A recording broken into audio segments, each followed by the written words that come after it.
Craving a burger but yearning for a change?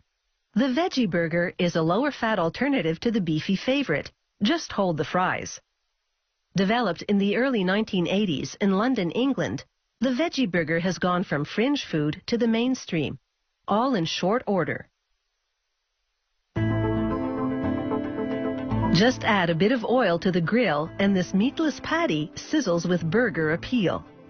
Chock full of grains, nuts, and veggies, it somehow looks kind of beefy, but it tastes distinctly different from an actual meat patty.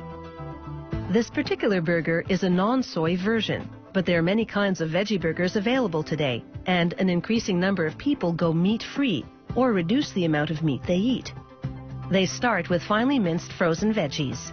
This recipe calls for carrots, celery, onions, and mushrooms. And that's safflower oil in the dish on the lower left.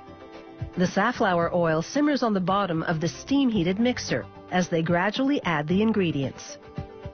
Blades stir the mix as it sautés. As the vegetables cook, their natural sugars are released. This causes the veggies to caramelize.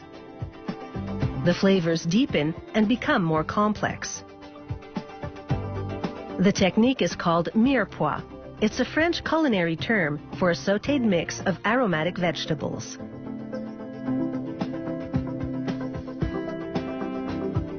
The mirepoix is very substantial to add both texture and flavor to this veggie burger recipe. They add the final ingredient, the mushrooms. And after more mixing and cooking, this veggie burger mirepoix is complete. They transfer the mirepoix to a big mixing tub called the gondola. And now they add the dry ingredients. They include walnuts, cooked bulgur, oats, potato flakes, and pure gluten flour. The worker adds pails full of each of these ingredients to the mirepoix.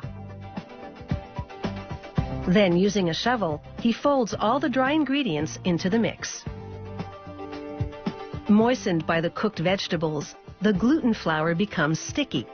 This causes the ingredients to cling loosely together, taking on a consistency similar to that of cookie dough. He now loads the sticky mix into a hopper that leads to an automatic patty-making machine. It's a mold with a plunger-like mechanism that presses and shapes the mixture into perfect patties.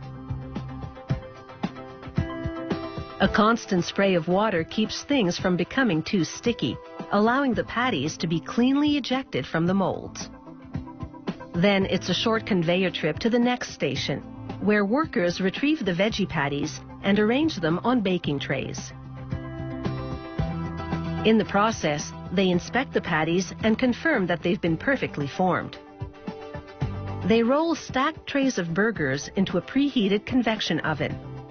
When the oven door closes, the burger-laden trays rotate inside so they cook evenly.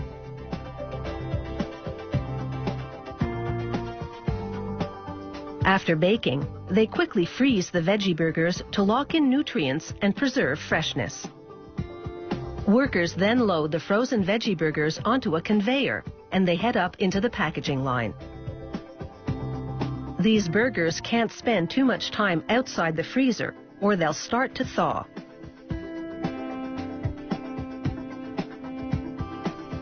A hot iron seals the cellophane wrap around groups of 4 burgers and separates them into packets. Down the line, suctioning devices open cardboard boxes and transfer them to a conveyor. The boxes are now positioned to receive the burger packets. As they move forward, workers just slide them inside. The boxes of veggie burgers then head into a narrow lane to close the pre-glued flaps. This entire packaging operation takes less than a minute. In just 1 hour, this factory can wrap and package over 9,000 veggie burgers. At the end of the day, that's a lot of meatless burgers. But it should be enough to feed a growing trend of vegetarianism.